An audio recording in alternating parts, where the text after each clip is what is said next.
Ho ngayong loopholes o mga butas, no, tulad ho ng hirap daw magpa-convert naman ng dollar, sobrang laki, no, ng 800 billion pesos. Katarantaduhan yan yung mahirap. Nasa gobyerno sila.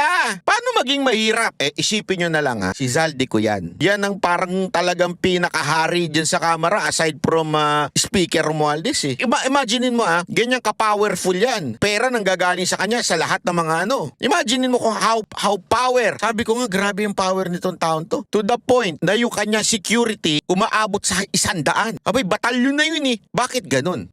Isa lang ibig sabihin nun, powerful tong mama na to. Yung USEC at mga assistant secretary nga nakaka-withdraw ng milyon-milyon sa land bank Eto pa kaya makapagpalit lang ng dolyar? Kaduda-duda na? Tatawag lang yan pupunta dyan si Zaldico. Ay, sorry, yung tao ko. Kuwari si Zaldico tatawag. Pupunta yung tao ko dyan na kailangan ko ng ganitong 2 million o 10 million, 20 million na US dollar Nasa gobyerno ka, tas sasabihin, imposible.